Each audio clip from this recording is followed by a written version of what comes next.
Happy Monday. Oh my gosh, let me organize myself over here a little bit. Sorry about that. Oh my gosh. What a weird, having some murky weather. So just trying to get myself straight over here with all the internet things going on. Oh Lord. So excited. I hope everybody had a great start to your week.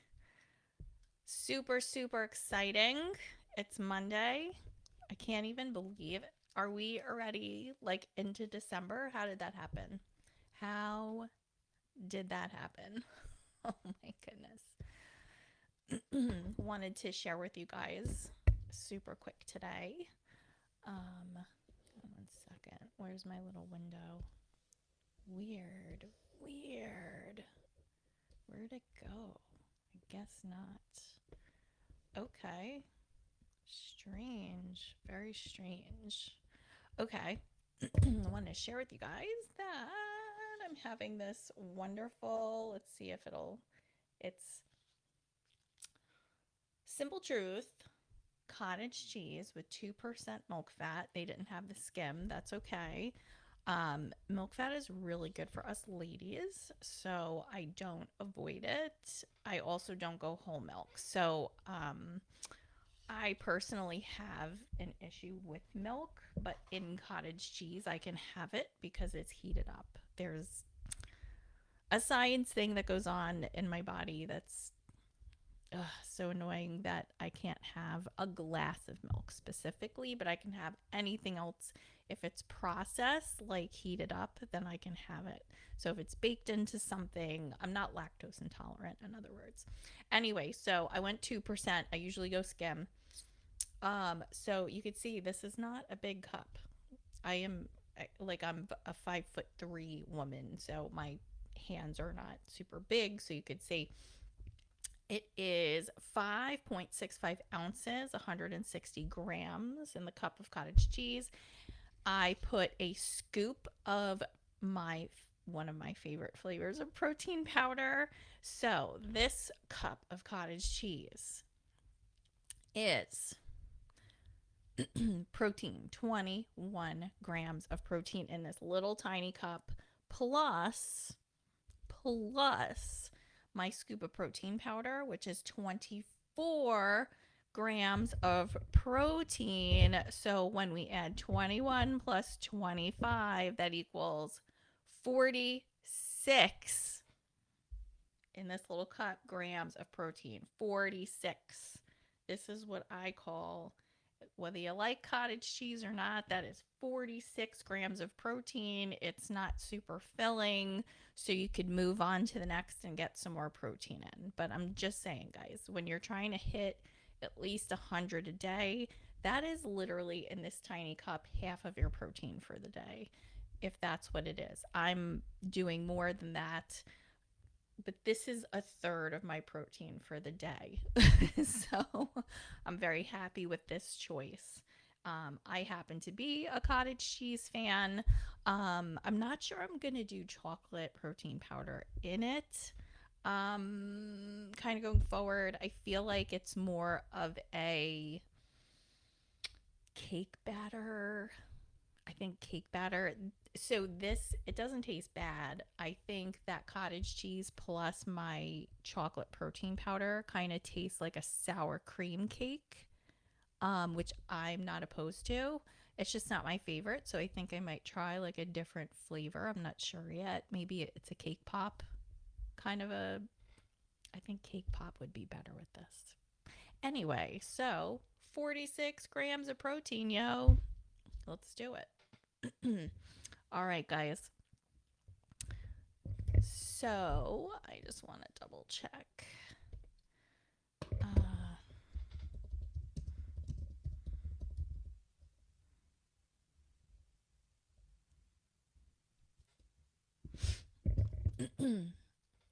Just double checking that we're going to have a little guest today. So today we are going to talk about shrinking. Um, because because I, it's a really popular conversation. We are under the impression that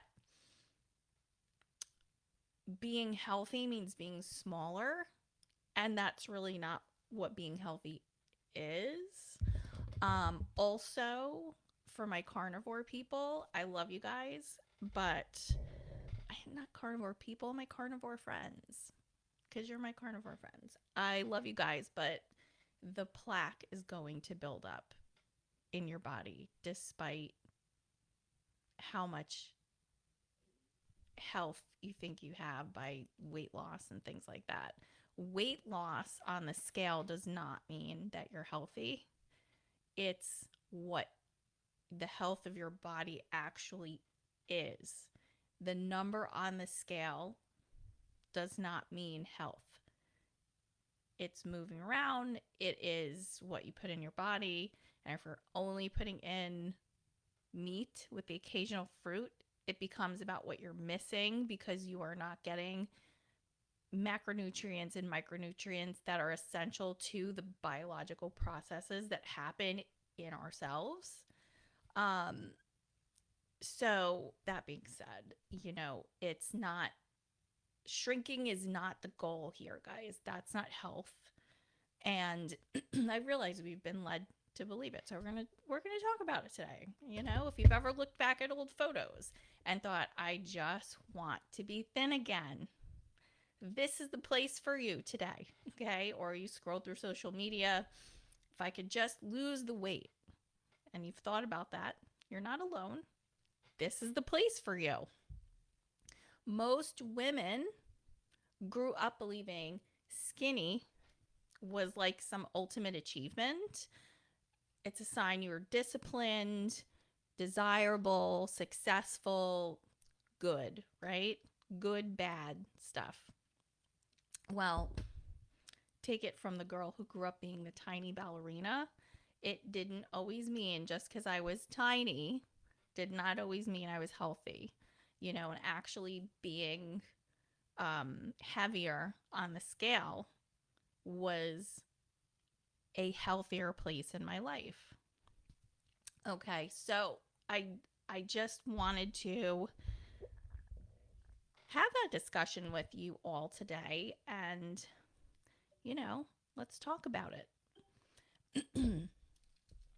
Hold please. Love that does that. So when our body changes, like in our 30s, 40s, and 50s, when the weight shifts, when the curves appear, it's easy to panic. It's easy to think something's wrong with us. We've lost control. But what you're experiencing is evolution. And it's so funny because when I turned 40, which is a little while ago, I definitely had the voices in my head going, "Oh my god, 40, it's like over the hill. I'm going to go off some cliff or something." And then the day came and I'm like, "Wow, I'm 40. So what? This is actually pretty cool. This is the best I felt in my life." So, like, what is that? What is this we're talking to ourselves about? This is the self talk that is pretty destructive for a lot of us. And, as I sat in the gurney, both for the DNC when I had, for those who are just joining, I had a hysterectomy. I had to have, I don't want to call it an emergency hysterectomy, but it was an expeditious hysterectomy. They didn't send me right upstairs to the surgeon, but they had to send me in for a biopsy of a fibroid to make sure I didn't have a cancerous fibroid. They had to confirm that it was benign before they could then send me to the correct surgeon, whether that was an OBGYN oncologist or my surgeon slash OBGYN who ultimately did the procedure. Thankfully, everything was benign. That's why they had to do the DNC. They had to put me under because they couldn't get a proper sample.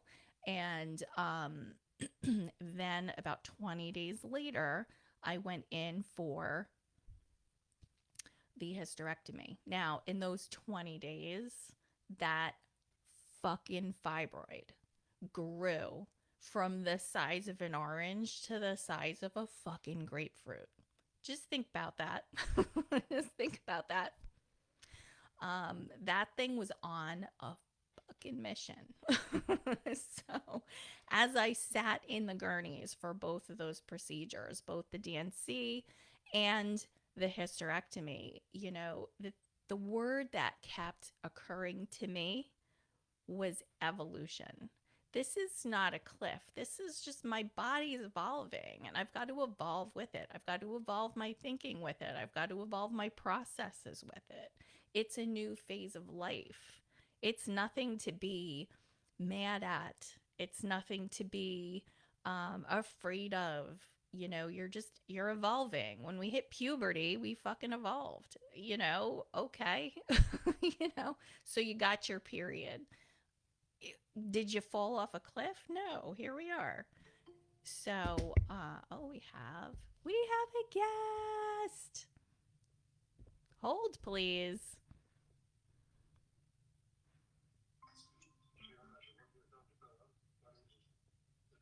Welcome, Maggie. Welcome. Well, hello. I hardly ever make these because I'm always busy. I absolutely love that you joined us. We were talking about shrinking today. Oh, okay.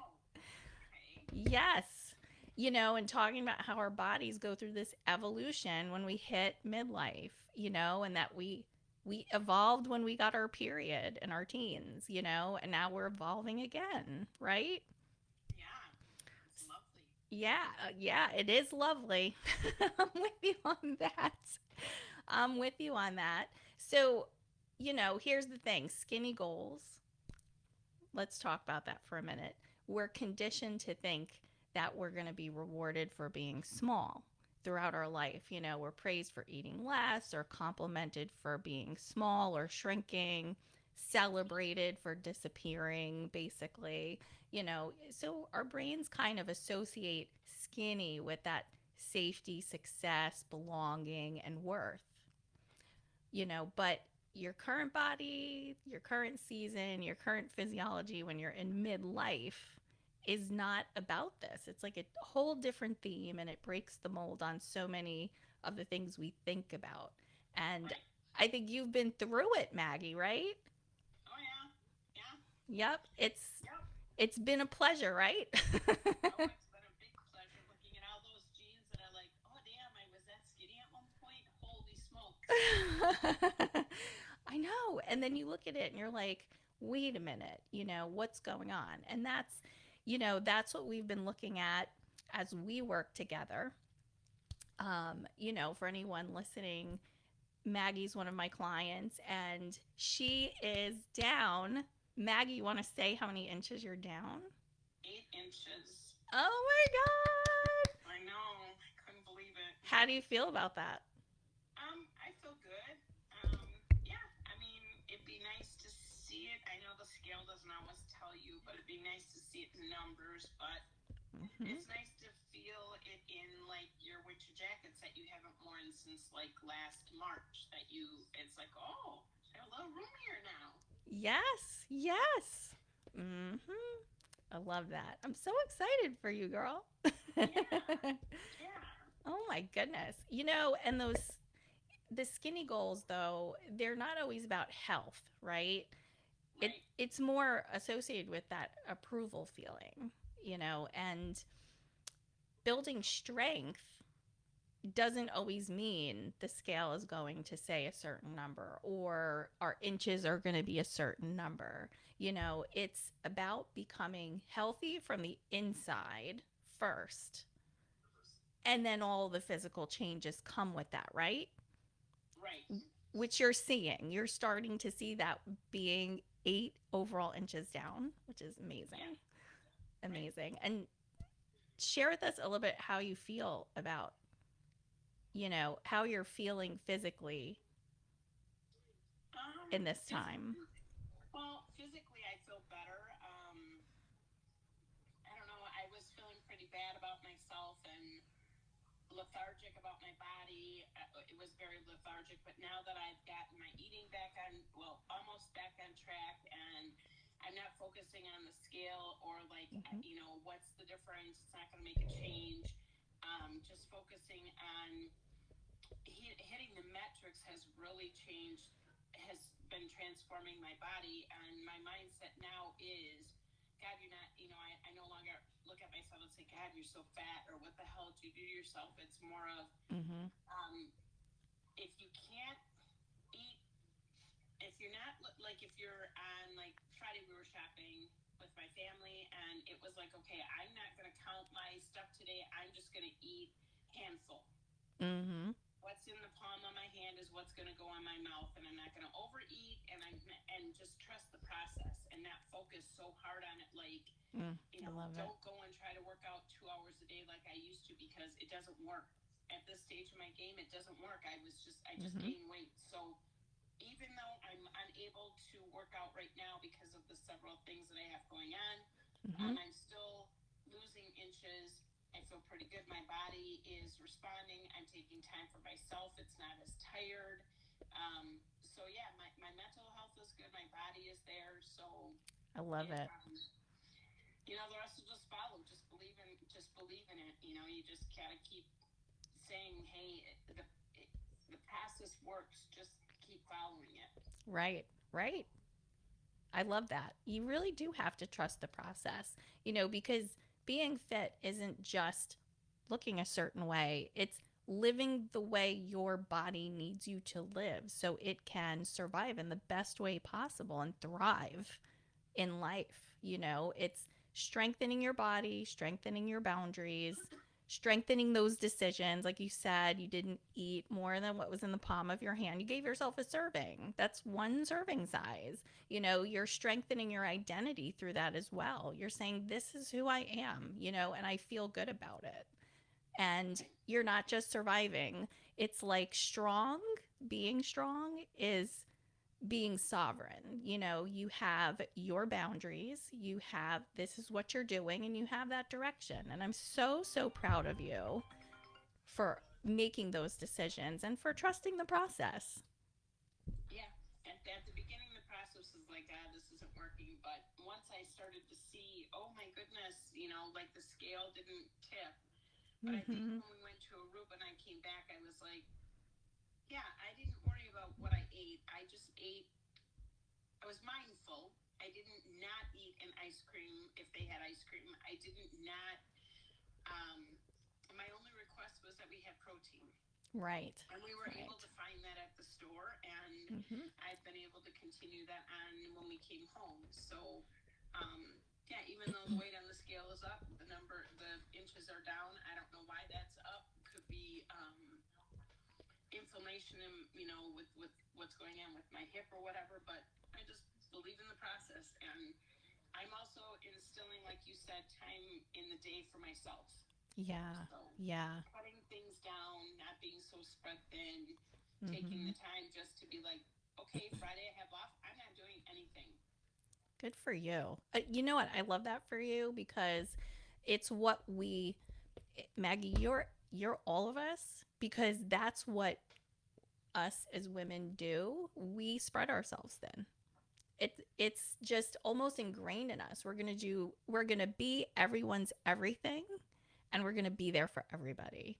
And it really can bite us, and it comes back on our health and it really shows up there. And you're really doing a great job of giving that part attention and turning that around for you. So I absolutely love that. You know, tell us more about your 1% this week. What does that 1% shift where you're going to be 1% better this week look like for you? The 1% better is going to be just taking a step back. Mm-hmm. Not always being like, I got to get this done. I got to get this done. I got to get this done. They need this. They need that. Whether it's work or my family or my dogs, it's other than if they have to go out, they can wait. Right. And I'm just moving it. Um, I'm just going at my pace and not at a pace that everybody else wants me to be at. I love that. I love that. That's your boundaries. You're sticking to your boundaries.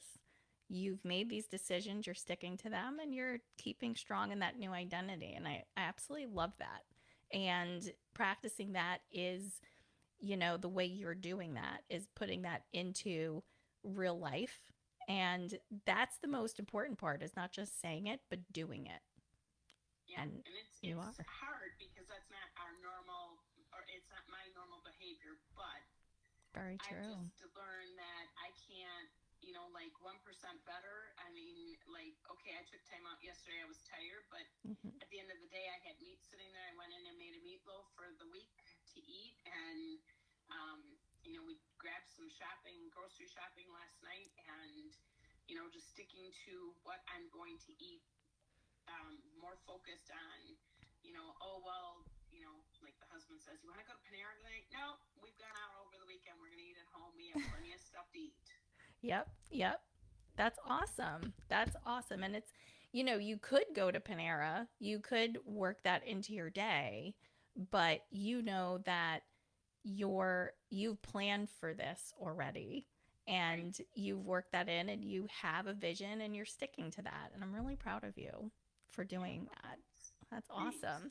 And, it, it goes to show that little incremental progress of just 1% better each week helps move the needle, you know? Right. Yeah. And for everyone listening, your simple next step is to, just join us Mondays, and I love that you joined us, Maggie, and we could talk about this because yes, as you get stronger, as your muscle mass replaces fat mass, you're going to start seeing your body get tighter. But that does not necessarily mean you're getting stronger. What that means is when you flip the script and you create more muscle and less fat, that means you're getting stronger. Right. Yeah. I love Yeah. that. I love that. So, thank you so much for joining today. And we will see you next week. Same time, same place.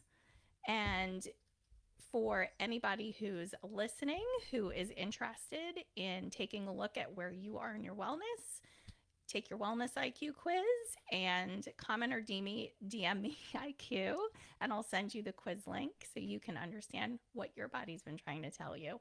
Thank you, Maggie, for joining today. You're welcome. Thank you. See ya. See ya. Bye. Bye.